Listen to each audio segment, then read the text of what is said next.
금요일 새벽 예배를 하나님 앞에 올려드리겠습니다. 말씀은 에베소서 6장 10절에서 13절까지의 말씀입니다. 끝으로 너희가 주 안에서와 그 힘의 능력으로 강건하여지고 마귀의 간계를 능히 대적하기 위하여 하나님의 전신갑주를 입으라. 우리의 씨름은 혈과 육을 상대하는 것이 아니요 통치자들과 권세들과 이 어둠의 세상 주관자들과 하늘에 있는 악의 영들을 상대함이라. 그러므로 하나님의 전신갑주를 취하라. 이는 악한 날에 너희가 능히 대적하고 모든 일을 행한 후에 서기 위함이라. 아멘. 에베소서에서 바울은 그리스도 안에서 성도들이 부여받은 가장 놀라운 지위와 그 탁월한 삶의 방식을 이야기합니다.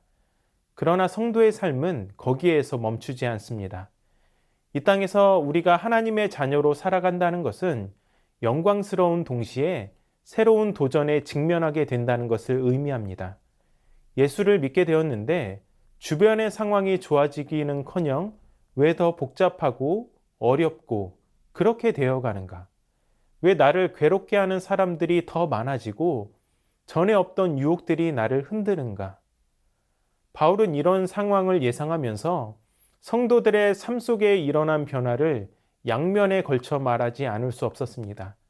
우리가 성도가 되었다는 것, 그것은 하나님 자녀로서의 신분을 살아가는 영광스러운 일이지만 다른 한편에서는 하나님의 일을 미워하고 대적하는 사탄의 맹렬한 공격 앞에 놓여지는 것을 의미합니다. 윌리엄 거널이라고 하는 사람은 이것을 구원받는 한 영혼을 두고 하늘의 기쁨의 종이 울려 퍼지는 것과 동시에 지옥의 비상벨이 요란스럽게 울리는 것이다 라고 말했습니다.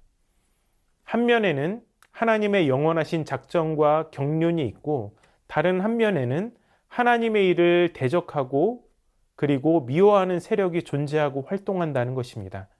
우리가 그리스도인이 된다는 것은 하나님의 일하심의 결과로 그분께 속한 자가 되는 것을 의미하지만 동시에 하나님의 자녀가 되었기에 그분을 대적하는 영적 세력의 적대 행위 앞에 서야 한다는 것을 의미하기도 합니다. 하나님을 대적하는 마귀의 괴계가 현실적으로 작용하기 때문에 성도는 그 사실을 올바로 알아야 무장하고 대적할 수 있습니다. 그래서 바울은 10절에서 주 안에서와 그 힘의 능력으로 강건하여 지라고 강조합니다. 여기서 바울은 너희가 능력 있게 되라 라고 하는 수동태 명령을 사용합니다. 성도가 어떻게 능력 있게 될 수 있는가? 그것은 나의 어떠한 능동적인 힘으로 되는 것이 아니라는 것이죠. 10절의 말씀처럼 우리 능력의 원천은 주님 안에 있고 또 그 힘의 능력 안에 있다는 것입니다. 바로 거기에서 성도의 강건함이 공급되는 것이죠. 마귀는 다양한 괴계로 성도를 미혹합니다. 복음의 길을 방해하기도 하고 성도들을 여러 가지 모습으로 유혹하기도 합니다. 스스로를 빛의 천사로 가장하기도 하고 사람들 앞에 여러 가지 함정을 놓기도 합니다. 이러한 괴계로 무장한 마귀를 대적하는 힘은 그리스도인 자신에게서 나오는 것이 아니라 그리스도 안에 있음으로 나오게 되는 것입니다. 나 자신이 아니라 그리스도 안에 있을 때 그 능력을 힘입어서 마귀를 대항할 수 있다는 사실을 기억하시기 바랍니다. 그렇다면 왜 우리가 그리스도의 능력으로 강건해져야 할까요? 우리가 직면하는 싸움의 성격은 혈과 육에 대한 것이 아니라 통치자들과 권세와 이 어둠의 세상 주관자들과 하늘에 있는 악의 영들에 대한 싸움이기 때문입니다. 혈과 육에 대한 싸움은 눈에 보이는 싸움입니다. 눈에 보이는 싸움은 우리 몸을 더 강하게 단련하거나 보이는 것에 대항하여 이길 수 있는 무기를 갖춤으로써 싸움에 임할 수가 있습니다. 하지만 우리가 싸우는 싸움은 눈에 보이는 싸움이 아니라 영적인 전투입니다. 눈에 보이지 않는다는 것은 실체로 드러나지 않는다는 것이기 때문에 그것이 얼마나 처절한 사투인지를 망각할 때가 많습니다. 눈에 보이는 것도 집중하기 힘든데 어떻게 눈에 보이지 않는 영적인 것까지 신경을 쓰는가라는 생각이 들 수도 있습니다. 하지만 우리가 기억해야 할 것은 보이는 것은 보이지 않는 것의 지배를 받는다는 것입니다. 즉, 우리 삶에 나타나는 현상은 보이지 않는 것들을 통해 누적된 결과라는 것이죠. 만약에 어떤 성도가 작은 시험에 들어서 한 주 주일 예배 가운데 빠지게 되었습니다. 그런데 그것이 한 주로 끝나는 것이 아니라 계속해서 이어져서 실적 위기에까지 가게 됩니다. 여기서 드러나는 것은 성도가 겪은 작은 시험이지만 그 뒤에 수많은 일들이 작용을 해서 신앙의 추락으로 이어지게 되는 것입니다. 눈에 보이는 것은 결과로서 보이지 않는 수많은 이유가 그 원인이 되는 것입니다. 그러므로 우리는 보이지 않는 이 영적 전투를 가볍게 여기는 것이 아니라 심각하게 받아들일 수 있어야 합니다. 보이지 않지만 그 어떤 싸움보다 처절하기 때문입니다. 바울은 보이지 않는 영적 싸움, 그래서 이것에 대한 실체를 깨닫지 못하고 본질을 흐리게 되는 그러한 것들에 대한 것을 벗어나기 위해서 확실한 이미지를 우리에게 그려주고 있습니다. 그렇게 함으로써 그것이 가지는 의미를 좀 더 정확하고 명확하게 설명하고자 합니다. 12절을 보면 이러한 영적 전투, 우리가 싸우는 보이지 않는 이 전투를 씨름이라고 하는 단어로 표현하고 있습니다. 이 단어는 팔레라고 하는 말로서 신약 성경에 딱 한 번 오늘 본문에 쓰인 말입니다. 영어로는 레슬링입니다. 고대 그리스의 3대 전투 스포츠가 있었는데 레슬링, 권투, 판크라티움이라고 하는 경기였습니다. 이 레슬링과 권투는 우리에게 익숙한데 판크라티움은 좀 익숙하지 않죠. 판크라티움은 레슬링과 권투가 합쳐진 스포츠입니다. 오늘날로 이야기를 하자면 고대에 펼쳐진 UFC 경기라고 할 수 있다는 것이죠. 근데 이것이 오늘날과 다른 것은 때때로 치명적인 기술 혹은 목을 졸라서 상대방이 죽을 때까지 격투를 했다는 것입니다. 이 세 가지 스포츠는 잔혹하고 격렬했고 때로는 상대를 죽이기까지 했습니다. 바울이 우리가 싸우는 영적 싸움을 씨름이라고 표현을 했을 때 이것을 듣는 에베소 교인은 그것을 매우 구체적인 이미지로 이해했습니다. 악의 영들을 상대하는 우리의 씨름은 한쪽이 져서 물러나거나 혹은 죽을 때까지 계속해야 하는 처절한 싸움이라는 것입니다. 이 씨름이 의미하는 바를 명확하게 알았기 때문에 바울은 곧장 하나님의 전신갑주를 취하라고 말합니다. 원수를 능히 대적할 뿐만 아니라 이긴 후에 굳게 서기 위해서입니다.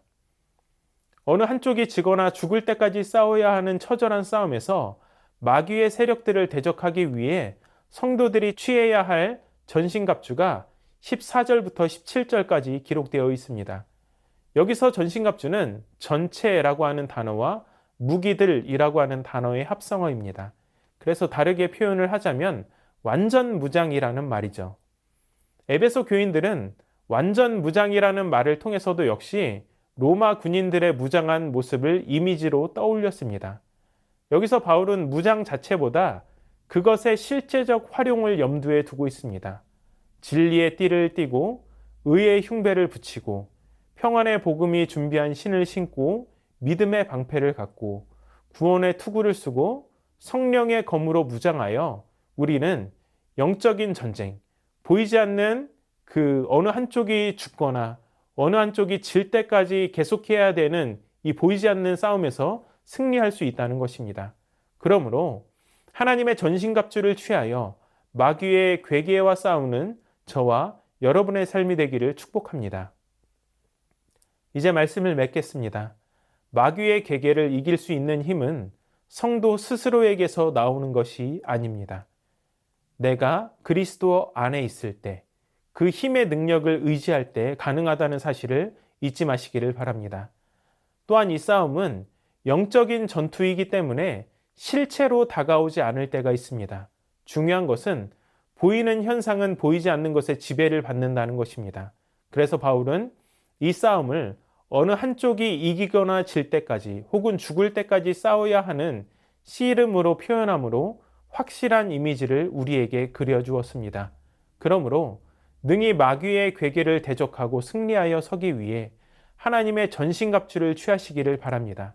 늘 기도함으로 깨어 있으시기를 바랍니다. 부지런히 말씀을 읽고 듣고 훈련함으로 강건해지시기를 축복합니다. 이를 통해서 온전한 하나님의 군사로 날마다 승리할 수 있기를 주님의 이름으로 축원합니다. 말씀을 기억하며 기도하도록 하겠습니다. 그리스도 안에서 그 힘의 능력을 의지하여 마귀의 괴계를 이기게 하여 주시옵소서. 보이지 않는다고 해서 영적인 싸움을 가볍게 여기는 것이 아니라 늘 깨어 기도할 수 있는 하나님의 백성이 되게 하여 주시옵소서. 하나님의 전신갑주를 취하여서 마귀와의 씨름을 싸우는 가운데 날마다 승리할 수 있는 주님의 강한 군사가 되게 하여 주시옵소서.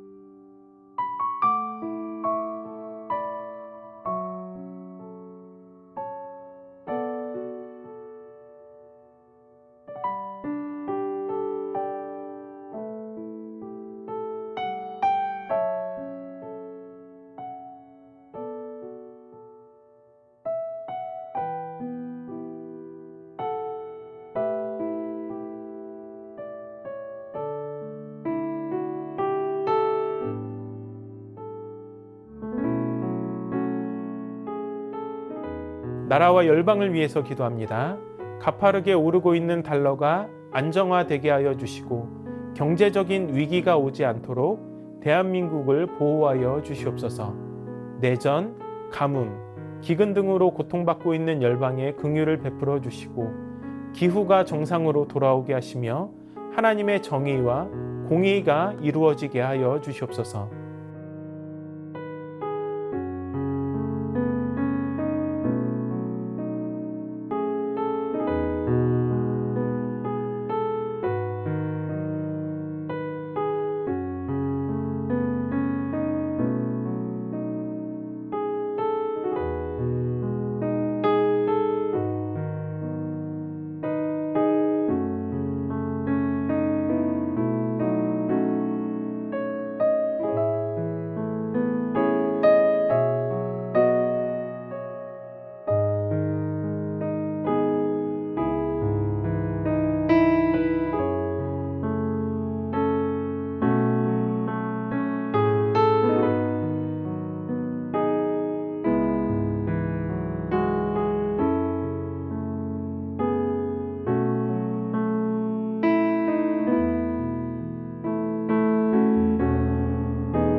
교회를 위해서 기도합니다.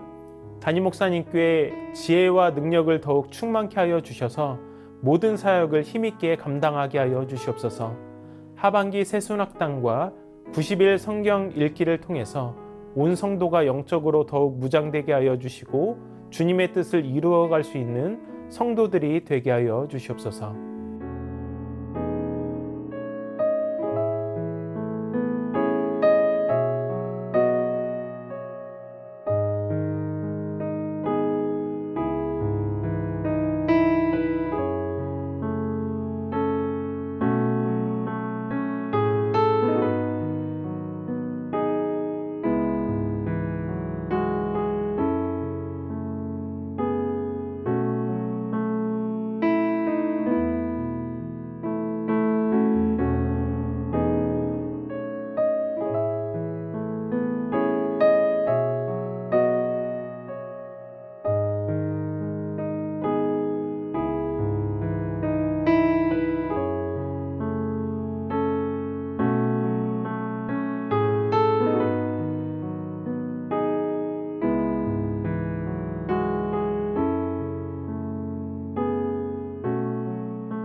선교사님들과 환우들을 위해서 기도합니다. 과테말라 도익찬 노행자 선교사님을 위해 기도합니다.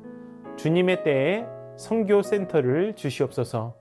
주님께서 보여주신 센터 부지를 70일 작정으로 여리고를 돌고 있는데 땅 주인에게 적당한 가격으로 팔거나 기부할 수 있는 믿음을 주시도록, 중간 역할을 하시는 스탠리 할아버지에게 지혜를 주셔서 땅 주인과 좋은 대화가 이루어질 수 있도록, 그 땅이 우리의 산지가 되고 도피성과 같은 센터가 되어 가난하고 고통받는 영혼들에게 위로와 쉼이 있는 피난처가 될 수 있도록, 선교사님 부부가 영과 혼과 육이 건강하여 주님께서 원하시는 자가 될 수 있도록, 또한 방글라데시, 스리랑카 박수키 선교사님을 위해 기도합니다.